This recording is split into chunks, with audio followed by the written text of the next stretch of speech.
ఏలూరు జిల్లా పోలవరం మండల పరిధిలో గల దేవోక్తి చిడిపి సోషల్ సర్వీస్ ఆధ్వర్యంలో అన్నదాన కార్యక్రమం నిర్వహించారు.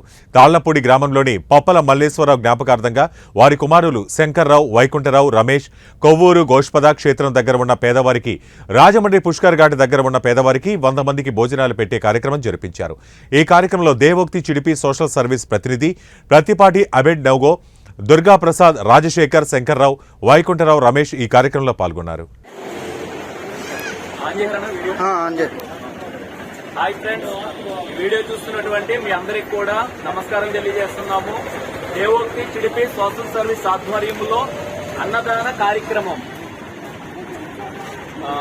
ఈ రోజు స్పాన్సర్ చేసినటువంటి వారు మల్లేశ్వరరావు గారి యొక్క జ్ఞాపకార్థంగా వారి కుమారులు శంకర్ గారు, వైకుంఠరావు గారు, రమేష్ గారు 100 మందికి అన్నదాన కార్యక్రమం దేవోక్తి చిడిపి సోషల్ సర్వీస్ ఆధ్వర్యంలో ఈ రోజు కొవ్వూరు గోష్పద క్షేత్రం దగ్గర ఉన్నటువంటి పేదవారికి, రాజమండ్రి పుష్కర్ ఘాట్ దగ్గర ఉన్నటువంటి పేదవారందరికీ కూడా 100 మందికి భోజనాలు అందించడం జరిగింది. దేవోక్తి చిడిపి సోషల్ సర్వీస్ ఆధ్వర్యంలో అనేకమైన ఆశ్రమాలకి, అనాథులకు భోజనాలు పెట్టడం జరుగుతుంది. మీ పుట్టినరోజు సందర్భంగా కానీ, పెళ్లి రోజు సందర్భంగా కానీ, మరి ఏ ఇతర సందర్భంలో అయినా పేదవారికి భోజనాలు అందించాలని ఆశపడినట్లయితే ఆ ఫోన్ నెంబర్ 939-108-9381 ఈ నెంబర్ కాల్ చేసి సంప్రదించండి. సహాయం చేసినా, సహకరించిన ప్రతి ఒక్కరిని దేవుడు దీవించిన గాక.